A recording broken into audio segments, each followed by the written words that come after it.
Good afternoon. Thank you for joining Full Sail Partners Live. Today we have a great topic that I believe a lot of people may not have heard about. Our topic today is on phased retirement. We will discuss what it is and why your professional services firm should consider it. As we know, the aging workforce is becoming more prevalent, and the demand for flexible work arrangements is increasing. With phased retirement, firms can help their employees transition into retirement while still retaining their valuable skills and experience. Tasha will provide insights into how professional services firms can implement effective phased retirement programs and share examples of successful transitions. So let me first introduce Tasha. Good morning, Tasha. Good morning, Sarah. Hi, how I are guess you? I'm doing well. And so, Good. just a little bit about Tasha. Tasha is a senior HR consultant at Full Sail Partners. She is a results oriented HR leader keenly focused on developing, implementing, and administering HR strategies aligned with clients' business objectives. And so, Tasha, I'd like to turn it over to you to do a little bit of an introduction on today's topic. Okay. Well, if you want to proceed, Sarah, Yeah. I'm sure that everyone's asking this phase retirement plan. Is this new? Hmm. Well, actually, of course, as most things in this time and day, the pandemic. The pandemic, it reversed the declining trend slightly for age groups 65 to 69 and 70 to 74. According to the US Bureau of Labor Statistics, by 2028, 42 million people will fall under the category of people working that are 55 or older. That will include myself. This amounts to almost one fourth of all workforce in the US. Listen, retirement can be scary.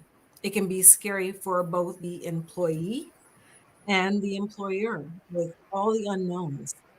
The employee experiences significant changes professionally and personally, while the company will have to adjust to the loss of institutional knowledge and bonds created during the employee's tenure. What if there was a way to create a smoother transition for both? Well, there is. It's called phase retirement, or some refer to it as an encore career. Some companies they market it as a stage in their career paths, and others they offer it as a program. So, what is phase retirement, you ask? Phase retirement is an employer based program that allows those approaching retirement age to reduce their working hours or and transition into retirement. These programs they may include a partial drawdown of funds from defined contribution or defined benefit retirement plans and continuing employer sponsored health coverage. So, Tasha, I love the idea of phased retirement. And when we talked about it internally, even at our own firm, some of the things we talked about is what are some of the reasons employees would even want to do a phased retirement? Yeah. Well, I can think of a number of them myself. I mean, believe it or not, people are even when they're not even right near it, a lot of people have concerns about what I'm going to do at that time and are starting to think about it and starting to prepare now. And so knowing that this is even an option early on puts a lot of people at ease because employees, they think of, okay, when I get to that near that retirement age, they feel like they're going to be tired of dealing with their current level of responsibilities and they'll be looking for something less stressful or roles that are more project based where their schedules can be more flexible. And then also, they're going to be looking to their employers for assistance. As you know, the retirement age is unknown. And so they don't want to tackle that all by themselves. So they are going to be looking to employers to help them to maneuver and transition. And then people are living longer. So Mhm. there are both financial and personal reasons that they may want to and need to phase into retirement. And then employees, they're saving and they want to invest carefully now so they can enjoy a long retirement while young enough to appreciate it. Then they've not retired before. And a phased approach lets you ease into this new chapter in your life. It gives you a chance to try new things out before you totally commit to them. When phasing into retirement, you can test drive how retirement will work for you. So, like for instance, if you're married, a phased retirement, it gives you a chance to create a new environment for living with your spouse. Phase retirement, it's a handy way to help a couple ease into a new living arrangement. Also, finances. If you're used to living off of a set amount, a set finance, 100% of your salary, all of a sudden you won't have to abruptly jump to about 60% of your salary and adjust your way of living, adjust your needs, adjust your wants. You're going to have a lot of time on your hands. And a lot of people, work is life. The work gives them purpose and value. And then all of a sudden that's taken away from you, and you feel like you have to explore your other purposes in life, what else you like to do, what else you're good at. And for some people, they have to figure that out, take time, set the groundwork for that, as opposed to being thrust into all of a sudden having to accept this new lifestyle and having to adjust, being around different people for longer periods of time that normally you may not have had to. Or even some people have to deal with being alone for longer periods of time. And that is a really clear adjustment. And so, if you're able to change your schedule, where you're able to work less hours, then you eventually learn to spend time with yourself, learn to explore other interests during your time that you're not at work. And then also, when we talk about employees, sometimes employees want to do something different, like I spoke about with the first bullet point. Mhm. They're like, well, I kind of don't want a stressful environment. I don't want to be committed so much. So that's where we've spoken about in a previous presentation about upskilling and reskilling. And believe it or not, it's with the phase retirement plan that a company or organization is actually able to repurpose a person to show them how valuable they are to us. We value your knowledge base. An employee wants to feel like that. They want to feel like I'm still needed. And sometimes retirement makes an employee feel like they are not serving their purpose in the company anymore. And so the company is able to show a person, you know what, we can use you in a different aspect. By reskilling, we can teach you something new. They sometimes can go into the capacity of working as a mentor, to a person who's coming on board or who's transitioning to their position. This new retirement age is actually causing us to have a wider generational gap. I think you've heard of that, Sarah, where companies are experiencing that now, where you have older employees who have all of this institutional knowledge, and you have this new wave of employees coming right out of college or entry level positions, and they're having to develop. And a lot of times, the people approaching retirement age, they can act as mentors, as role models in the company. They can groom those people to fall into their roles, and they can feel confident in knowing that someone is going to be taking over with proper training and proper knowledge, which actually helps with the transition. You won't be so apprehensive to leave a company if you know you're leaving it in good hands. Yeah. And you know, upskilling, that's promotion. If you're working in one position and all of a sudden you're in more of a director or more of a leadership role, you consider that promotion, even though you may take a salary cut because you're working less hours. You're working in a greater capacity for the organization. So, Yeah, it was interesting when we even talked about this internally, the different reasons that people would want to have, uh, why it is that they would want this type of program. For mhm, me, of course, it would be less stress. But for other people, it really was about the fact, and this is very common, that a lot of times when we think about retirement, it's so abrupt. It's like, okay, bye, now you're gone.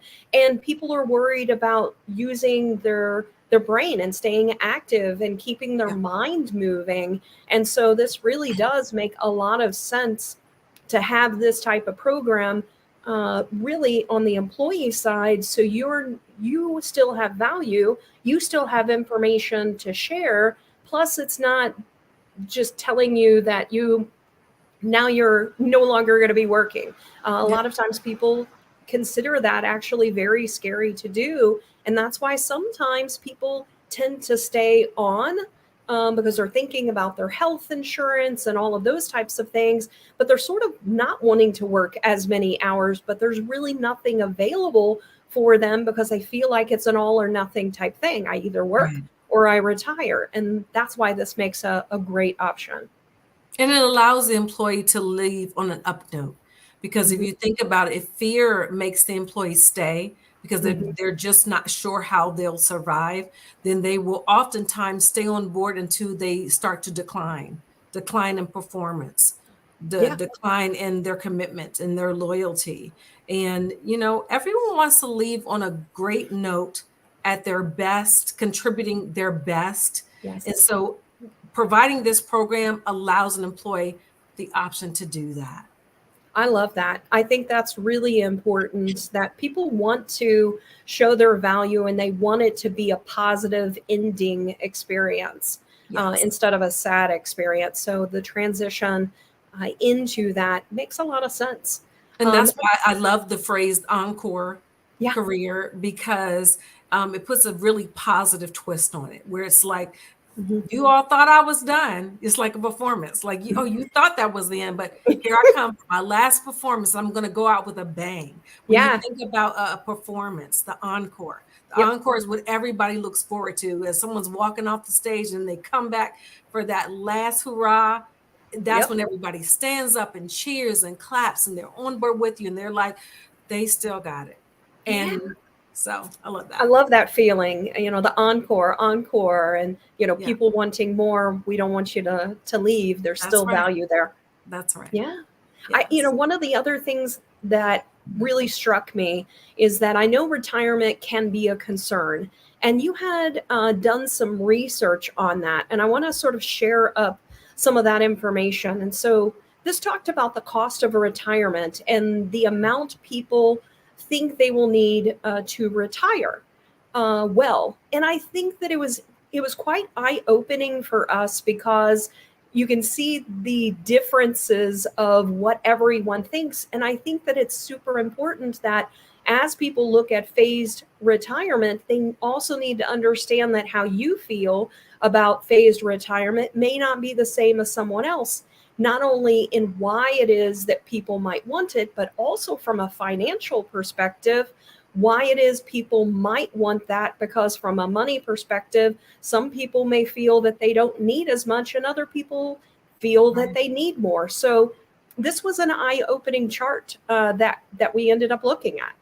Yeah, as you can see, the smallest percentage of people studied or surveyed felt like, oh, I don't need much. I think I'm going to probably live, a more humble life, retire, when I retire, where the majority of people feel like they're going to need a large amount of money to survive or to maintain the lifestyle that they've Mhm. become accustomed to.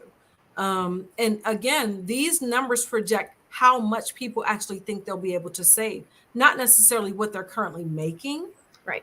but it projects what people feel like in order to survive and live in this world and to be comfortable. During that time, the majority of people feel like I need to make a substantial amount of money or save a substantial amount of money.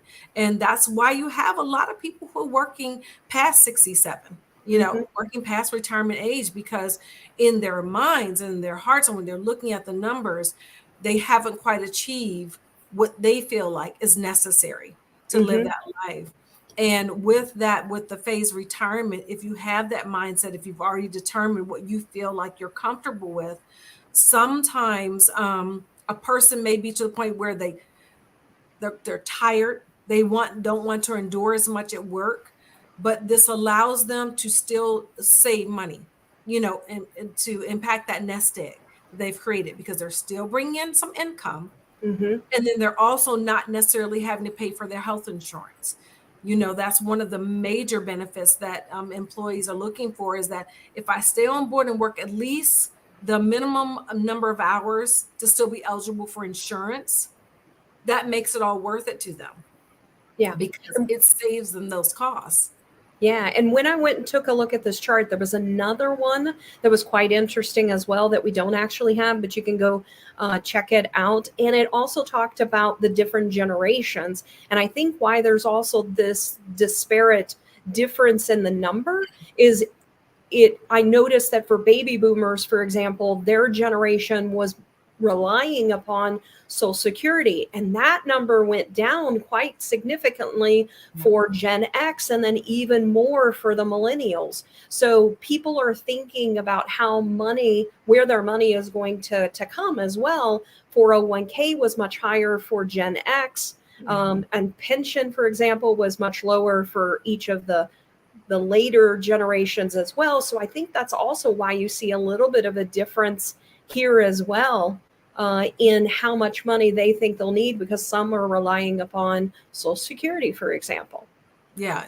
We know with previous generations, it was all about the pension plans. Mm-hmm. I mean, everybody pretty much was relying on that. And now, what's being emphasized in our society now? Multiple streams of income, Mm-hmm. having a backup plan, having other resources to fall back on, even in addition to your retirement plan.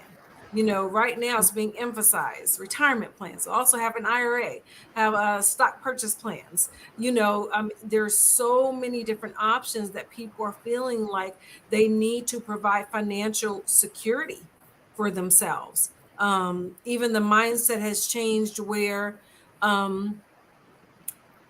the generations where people are having to take care of themselves in Mm-hmm. older age, whereas in previous generations grandma came to live with the family. Mm-hmm. They didn't have to worry about necessarily having long-term care plans. Now things have changed as Right. far as the expectation of that. So we are realizing as we're getting older that we have to prepare for even taking care of ourselves. So to have the money for long-term care.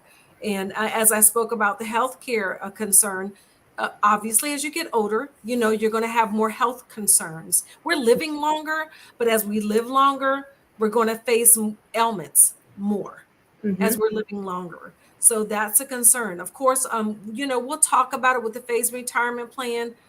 There are options out there for people who do want to have their own healthcare plans, who can work as contractors, and those are things that we'll explore with the phased retirement plan, is Yeah. how can we help and accommodate those who cannot work the minimum amount of hours to be eligible for healthcare. So that's building the plan. And that's something that we would help them do. As a consultant, as we help them build their phased retirement plans, we'll talk about different options that you can offer employees to accommodate both groups. Yeah. So I want to jump into the why it is that companies might consider a phased retirement. But before we do that and jump into that, I want to encourage anybody that if you have any questions as we're going through this, please add your questions in and we'll bring them up and Tasha will cover those. And so Tasha, let's talk a little bit about the benefit to the employer and why it is that they would choose to do this type of an approach. Well, just like the employee wants to continue to add value to the company to feel purposeful and valuable, companies, they acknowledge and they recognize those valuable employees. And we want to let them know that we do value you and that we need you as a resource. And we want to allow these employers to continue to earn income while they're with us. It's a lot of times employees are like, we don't want to just feel like we're part of a production line. Employees want to feel like you value me as a person. You care Mm-hmm. about me as a person. And this communicates to the employees that we do. We care about you being comfortable with your transition. We care about you, transitioning with glory and on a high note. We want you to feel good when you leave the company. We don't want you to leave the company with a bad taste in your mouth because you feel like we were just able to just quickly replace you. Okay, thank you. It's been great. Thanks for what you've given the company. Moving on to the next person, to your replacement. Right. We don't want to communicate that as companies. We want an employee to feel like when they leave that yes, you're taking something with you when you go.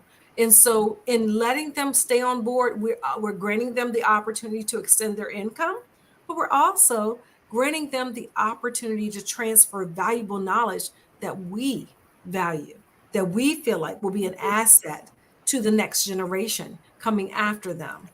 So it gives younger workers opportunities to move up, making retirement coaching for older workers optimal. So Mhm. when we have people approaching that age and we allow them to move into a coaching role, then it allows the younger workers, up and coming generations, to move into their positions. And so we're elevating our staff, which impacts the morale of Mhm. our workers. It lets people know that, oh, there's opportunity for promotion, there's opportunity for growth and development. So that sends a fantastic message throughout the company because they see that transition happening and they also see the company assisting with that or spearheading that, Mhm. developing that. And then also it involves the pre-retirees in our succession planning, our mentoring, and our training. It makes them feel like a part of the process and that it's just not being dictated to employees. Leadership just comes up with the succession plans, these career plans, and we don't listen to the employees. It lets them know we hear you and we understand what the needs are of the employees. In fact, that's one of the reasons why we're implementing it in our company because we hear the employees. Mhm. Employees in our company have voiced concerns about retirement and about transitioning. And so we hear you. And so we have decided to develop this even within our own company. And then also, it just facilitates more seamless transitions. It's not so Mhm. abrupt for the employee, but it's also not abrupt for the company. It allows us to prepare for the absence of that person, to make adjustments, to make plans and transitions for that. And then also, it just gives pre retirees the flexibility to retire on their own terms. I love that. I'm going to share a couple of comments. So, Diane here said that mentoring is a huge benefit. I Yes. completely agree with that. I think that there are so many people that are potentially close to retirement, even within our own company. And I think about all of the knowledge that they have and how valuable it is for them to also continue to provide that information and that all that information that they've gained over the years to people that are up and coming within a company. And I think that specifically AE firms have a great opportunity because one of the things that they really want is to be able to a lot of times they'll keep people on because they have so much knowledge. So this Yes. type of program really allows them to set something in place that says, okay, yes, there is lots of value in all of the information that you know, but we want that to be very structured. We want it to be about specifically helping the next generation know the things that you have gained over the 25, 30, 40, sometimes even longer over that duration. So I think Yeah, that's because the a huge AE benefit. industry is very specialized and Hmm. very niche and at all levels, not just at leadership levels, executive levels. I mean, at every level, our laborers, the boots on the ground people, Hmm.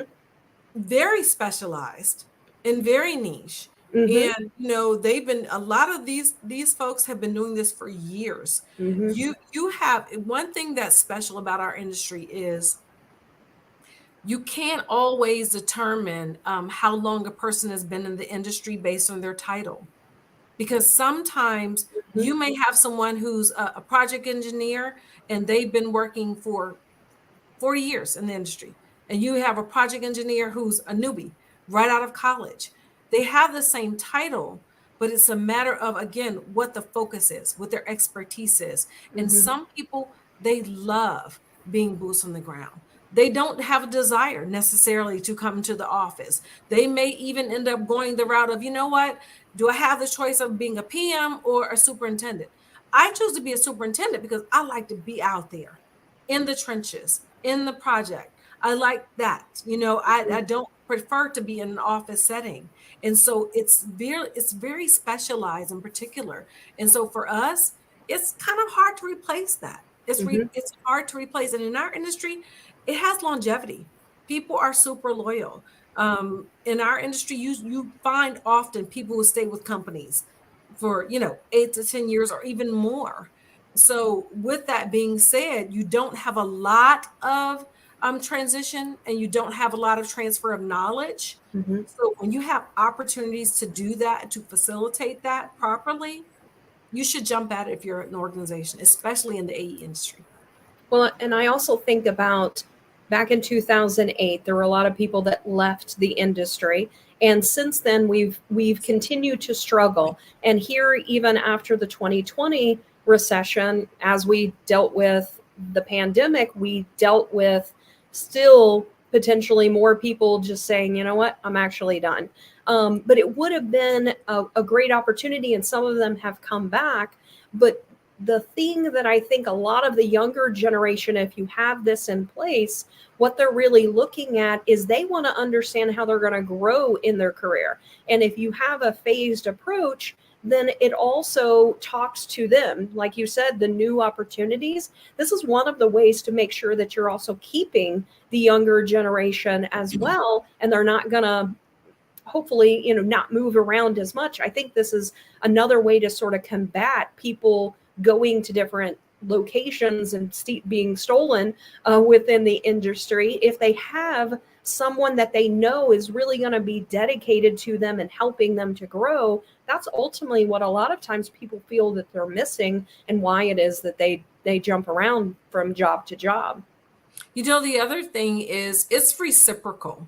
One of the things that I found, even with my current client, one of my current clients, is that it allows the younger generations, or more the entry level employees, to actually teach something to the more seasoned professionals as well. Hmm. Because as the seasoned professionals, they have all this knowledge. So a lot of times they're kind of set in their ways and doing things a certain way.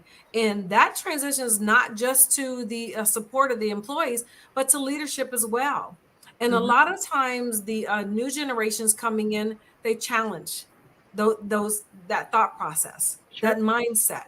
And so it allows, like, for instance, you may have the more seasoned professionals who are used to doing things manually, looking at plans, hard copies, and they feel like you should be in the office 100% of the time, Hmm. 5 days a week, 9 to 5. And then you have a newer generation coming and saying, well, you know what, why don't we work together and we show you how we've been able to accomplish the exact same thing in less hours in a digital capacity. Hmm. And so you have that marriage and that mentoring process and that transitional process and that coaching process.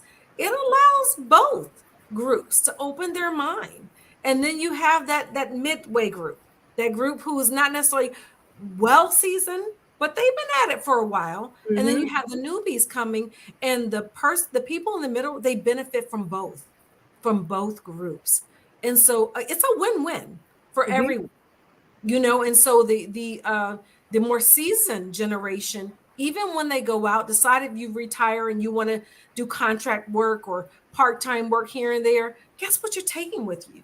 You're taking the knowledge that was transferred to you from the generation that you're being brought in, so that when you go out into the world now and you're able to write your own schedule and your own rules and take up your own contracts, you actually are more equipped. You're ready to go out there if you want to do something else, because now you have a different knowledge base that you've learned from the very group that you were mentoring. Yeah. I love that concept. That I do find that it is important that they also understand that it's also learning from the younger generation as That's well, because right. they absolutely have different ways of thinking about things. But take the knowledge and the expertise that someone had and apply the technology and the innovativeness that or innovation that the younger generation might bring to things. I do have to Exactly. say that if I had a dollar for every time someone said to me, "That's just the way it is," or "That's just how we do it," I Woo. would be, I would be a rich woman. That's right. I'd be But you know, ready to retire. but you know what? It's scary. And you know how I equate so many things to just personal relations, like being a parent. How a lot of times we're so used to, we think we know everything because of experience, life experiences. But a Mhm. lot of times, how about those times we have those aha moments when we're like, wow, okay, they had a point. We may even say it walking out the room Mhm. with our backs turned, but we do have those times where we're like, hmm, they had a point there. I'm going to revisit that. Yeah, yeah, absolutely. Yeah. All right, well, let's jump into a little bit about the requirements. So Yeah. I know that there are examples, you have some examples of minimum qualifications for eligibility for a phased retirement. So let's cover that. Okay. So I just want to specify these are examples, Yes. guys. I mean, as you're building your plan, you're going to customize it to your organization, to your needs. We also are going to always make sure that we're being sensitive to make sure we are not, imposing upon protected groups as we're defining these requirements and these stipulations and all that. We're going to always keep that in mind to make sure that we're going to get, you're going to get legal advisement and things like that to make sure that you're adhering to those. But pretty much it's leadership's option and choice as to what. But these are examples of the type of requirements you can set in these plans. So you want to determine what your minimum years of service are. So this is important because you have to decide as an organization if you want to allow somebody who's been working for your company for a year. Suppose they're 66 years old and they decide, oh, I'm just going to come work for, Full Sail for a year. And then I'm going to join. I know they have this great phase retirement plan. And so I want to do that. Then if that's what you decide, that's okay. That's your choice. But most organizations want to at least be vested in an employee who has been vested in them in some capacity. So when you set your minimum years of service, the reasoning is because of that. You might want to set minimum 5 years of service because you may want to feel like, well, I want to make sure this person has invested in us, as much as we're going to turn around and invest in them. And then when you think about your minimum age requirement, that kind of drives that. If you know that the a standard age of retirement is 67 years old, and if you make your minimum age 55, you understand that you may be helping someone to transition before the traditional retirement age. But think about this: if you've worked for a company for 30 years, or if you work for the government, say if you work for the government, I know people who have retired at 55 years old. And so you actually may want to consider an age that young because you may want to make room for people who retire at younger ages because they've just been working for an organization longer than most people. Another thing is hours reduction. You may decide to make your plan. We want to make sure that everyone who goes into the phase retirement plan can be covered by insurance. So if your minimum requirement, say, is 25 hours a week, then you may want to set that as your minimum phase retirement to ensure that you can cover every employee who's in that career plan transition, that they'll be able to be covered by health insurance. And then also minimum months, maximum years. So the maximum years is important. You think to yourself, well, why would I want to do that? Well, you want to do that because you want to specify that they have now transitioned into a phase in the company, that this is just not a different work structure. You're actually in a program, in a plan. This is to help you to transition out of the company. So setting a maximum just falls in line with what this program was designed to do. Mhm. Um, the other thing is that make the arrangement mutually agreed upon. So you want to make sure that both people feel like it's necessary. That when you go into this, this is not something that you've decided that this person is ready for, that the person can actually come to you. They can say, this is something that I'm looking at and I'd like to explore it. Can we talk more about it? And then if you have employees who are reaching that phase or that age, then that's something that you can present as an option. You don't want to target people and enforce this upon people, but Right. as people are asking or expressing that they're coming to that point in their jobs, then you can present this as an option to an employee, but they have to agree to it. Yep. And I know you had some other items here on Yeah. other example requirements. Well, the other thing is be careful in your plan that your employees understand that this is not a guarantee of employment. You do not have to offer this, you know, to every single employee because you may not be able to accommodate this. This is just a plan option. But honestly, if your company cannot accommodate it for, it's almost like ADA. We have to make reasonable accommodations for a person. If a person puts in a request for a disability, the company has to comply if they can reasonably accommodate it. But it doesn't mean that the company will always be able to accommodate it. This plan is very similar in that, where it's ideal. It may be ideal for the employee and it may be even ideal for the supervisor. But when leadership looks at it across the board, on is it something that the company can accommodate, it may not be feasible for the employee or the team. So understand that things like that have to be considered. And then also the employee has to show be in good standing. You know, we want to offer this to employees who are actually performing well, who have shown value to the company. Your person can't be in poor standing or underperforming and then decide, well, I just want to go into a phase retirement because I'm underperforming. We have to look into why. Is the reason they're showing poor performance because they're coming to a point where they're becoming, stagnant on their jobs, or they're not available because they're dealing with health issues. So things like that will be subjective in a sense, but the plan will be in place. But definitely, it will be handled on a case by case basis.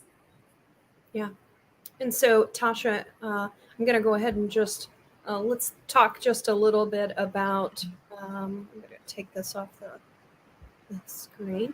And so, I thought just you and I might talk a little bit further about as we went through this. It was a really eye opening experience. And so, Tasha went through each of these different areas, and it was interesting to see what different people thought. So I think going through this process of understanding and figuring out what makes sense for your firm, it's not a one size fit all, No. fits all. And so it really is understanding from your leadership team, understanding from people that are within your company, what do they see as valuable? How could this be valuable to your company based on what your potential needs are, and also the type of skill sets that you have, what skill sets might still be needed as you are looking at a phased retirement. So understanding that and the different types of things that would make up a company. So it was an interesting exercise, and then she presented everything in a PowerPoint presentation to show the differences that we all had on those different items. Yeah, it was just super interesting to understand, to hear the differences and why employees would even want this option Hmm. and what the expectation of it is. And this is how I would advise most people to start their plans. And if we were to come in and do this with a company, it was like, okay, this is the first thing we want to hear from the employees in your company. We want to hear, is this something that you would even want or be interested in? Right. And then why what are you afraid of? What are your concerns surrounding retirement? We want to make sure that we're hearing several voices. and that we're structuring a plan that takes into account the many voices, because there's so many different perspectives as to why people again feel like they want to be prepared for retirement, or even maybe just fearful of it and they just need someone to kind of hold their hand through the process. Yeah. And I'm interested if anybody has any questions. Have you ever heard of a phased retirement before? Is this the first time that you're hearing about this? Is this something that your company has considered? So I'm interested to hear from people within our audience if you have any experience or knowledge of something like this. And if And so, we have leaders in the and leaders on here, let us know. Does this even sound like something that you would even consider offering to your employees? Have you Mhm. even thought about it in the past, or is this new? Yeah. And so, Tasha, one of the things as we were going through this is understanding sometimes the differences between a phased retirement and some of the other things. So, as an example, what's the difference between a phased retirement and voluntary demotion or reduction of hours? Yeah, well, a lot of times an employee at any stage in their career can decide.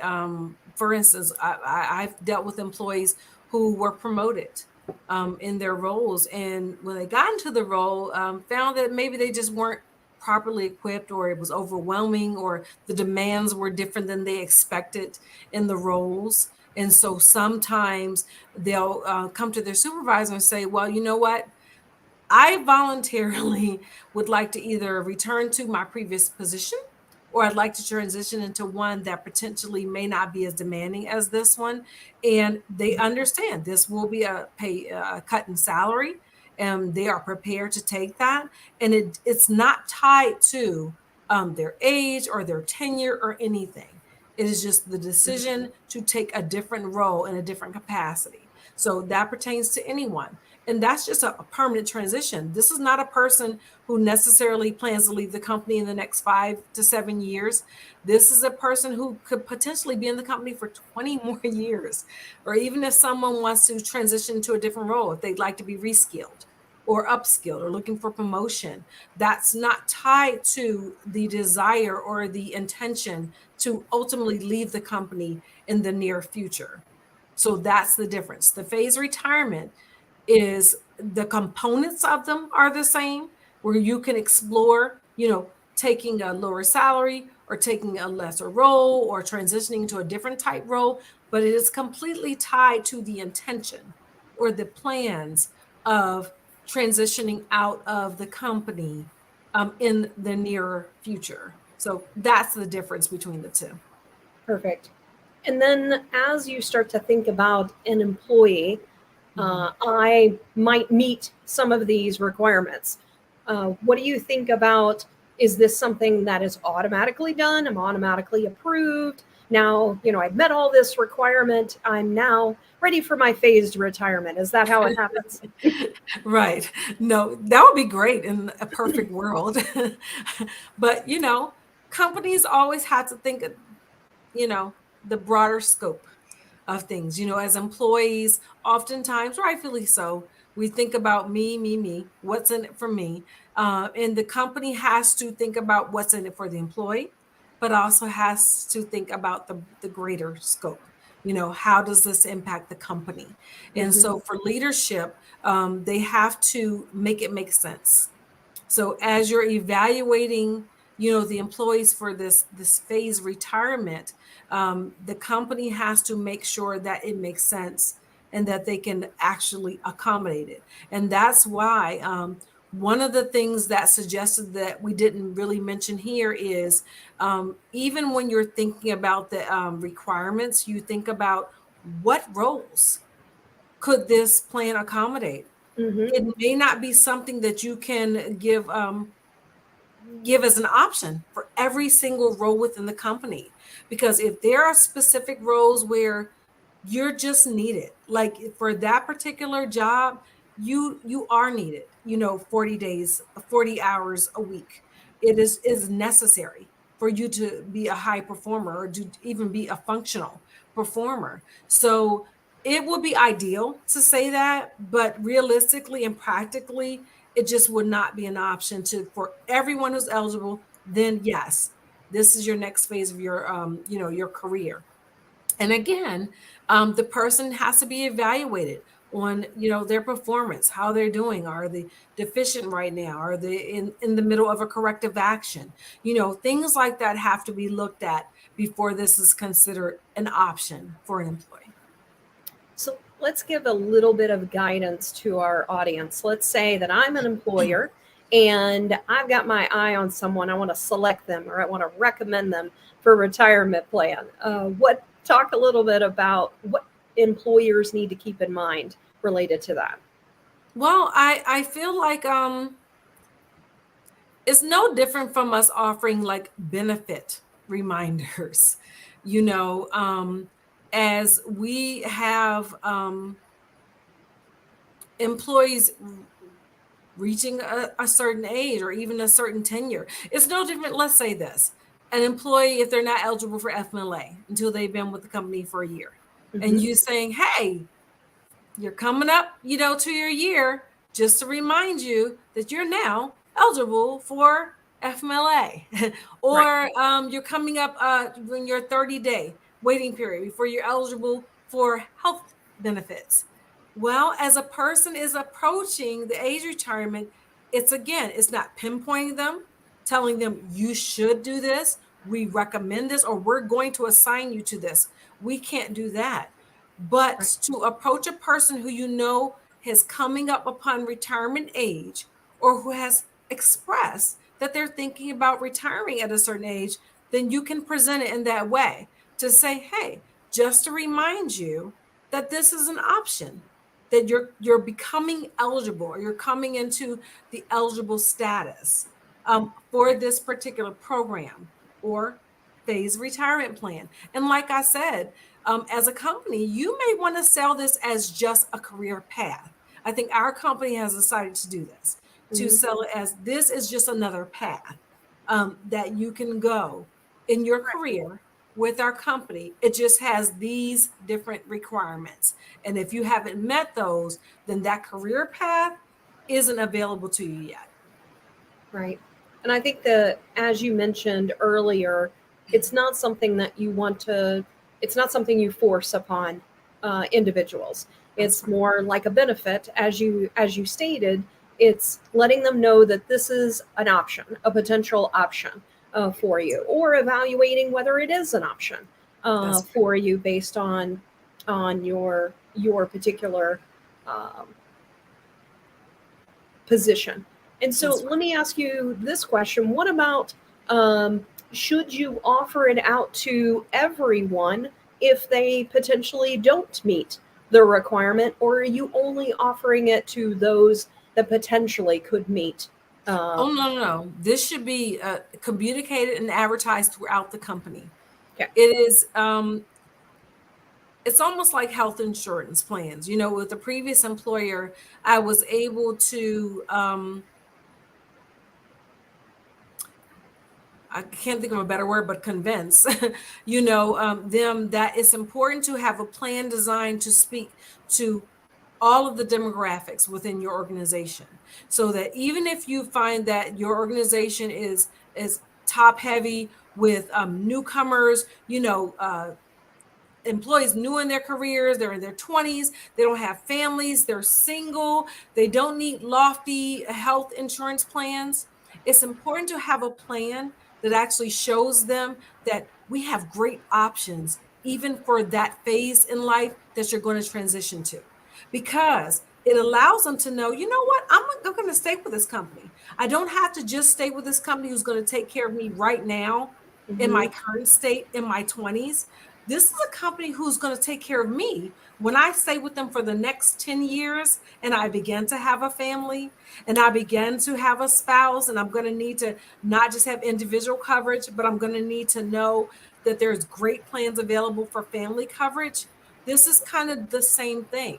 These employees currently who are not quite at retirement age, they're more likely to stay with a company that looks like, okay, you care about me after I've been with the company for 10, Hmm. 15, 20 years. You have something already in place for me. Whereas if I go out there, I don't know what they have out there. I don't know what's available to me. I don't know if they even care about taking care of me. You're Right. sending that communication all throughout the company at every phase, for every demographic, for every generation throughout the company. So, absolutely. Yeah. Well, I love this conversation. I love this topic. It was eye opening to have this conversation internally. I also would like to encourage people that if you are considering doing this option, to reach out to Full Sail Partners, and Yes.